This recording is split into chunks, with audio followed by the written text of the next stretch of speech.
We want to hear you speak your language. Ang language ko po ay Tagalog po, Senator. Ako po ay isang Filipino. Sa Yes. farm po, ang gamit po naming lengguwahe po ay Tagalog po.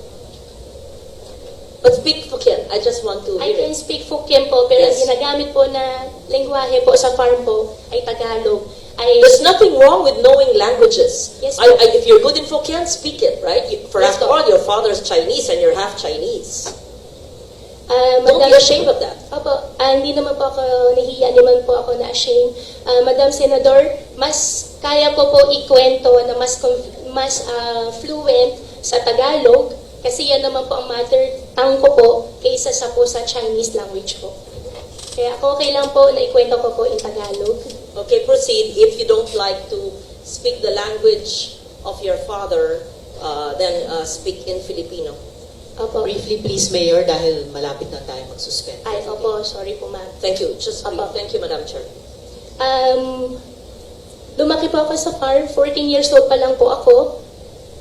Nag-aalaga na po ako ng baboy. Ako nagpapaanak, ako rin po nagbebenta po ng mga fatteners po na nilalabas po ng farm. Medyo, hindi po yung negosyo. Mula po 1986 when you were born, your recollection, 86 to the time you obtained your birth certificate in 2005. Madam Senador po, nung maliit pa lang po ako, nung 1986 po, wala na po talagang malala. Although ayaw ko po talaga ma-mention yung word na wala po ako malala, pero wala po talaga No, I'm not ako malala. asking about the day you were born. Obviously, nobody knows that. Any of us. I said 86 to 205. Between the day you were born and 9 years old, you would have some recollection. Ako nga po, doble ng age nyo. Naaalala ko pa yung childhood ko na ako'y 5 years old eh. Kilala ko pa yung grade school teachers ko eh. Yun lang po. Huwag tayo mag-philosophy po dito. I mean, Opo. obviously, I'm not asking you, how was it when you were born? Hindi po. From 1986 to 205. Madam Senador, lumaki po ako sa farm. Kinulong po ako ng tatay. Paulit-ulit naman, parang memoryado nyo. Kasi kino-coach ka ng lawyers mo siguro. Just, magkwento, parang kaibigan. Parang nagpunta senador sa'yo, oh, Mayor, kamusta na kayo? Kamusta ang buhay niya dito? Napana kayo sa farm? How was your life when you were born? Ganun. Sino yung neighbors nyo, playmates nyo, paano yung pamilya, binibisita ka ng ama mo, ganun. Kwento lang. Madam Senador, As a Filipino, as you claim.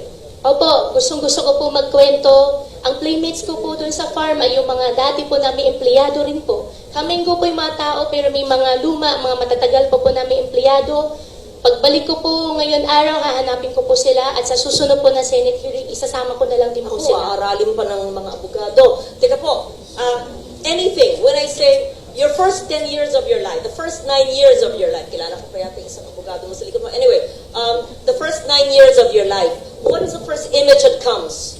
Tell us about your farm life. Must be a charming, idyllic life, right? Opo, nasalo po ako ng farm. Di po ako pinag-aral po ng tatay ko po. Ang nagtuturo po sa akin si Teacher Rubilin po na na-mention ko po nung nakaraan na Senate hearing. And how I wish po really, Madam Senador, na I have a perfect life po. No, However we're po, not talking about pinalaki po ako sa imperfections farm. or perfection. Kwento lang nga eh. Opo. 9-10 years po. Siyempre naman, Mayor, may maalala, 38 ka lang eh. Opo, sa farm nga po ako lumaki po, Madam Senador. Hindi po naging normal po I'm not asking now normal or if Madam Chair, I know that time is limited and I would want to get to know the Mayor. As I said, we're giving you the opportunity to prove to us that you are Filipino. We ask you the questions which I would ask normal people. But I would ask you, Isa, tell me about your childhood, right? Tell me about childhood. I talk about my child. Yun lang. Nothing to be defensive about. You don't have to say the same thing. Basta sa farm po, tell us about your child. Ako sa farm. Basta, tell us about your child. Sa farm. Ano ba? Huwag tayong robot. Tell us about your childhood. So we're convinced that you have a childhood in the Philippines. And if we ask you to speak about a foreign language, to speak in a foreign language that you are, nabihasa ka, ay, hindi, mas magaling po ako sa Pilipino.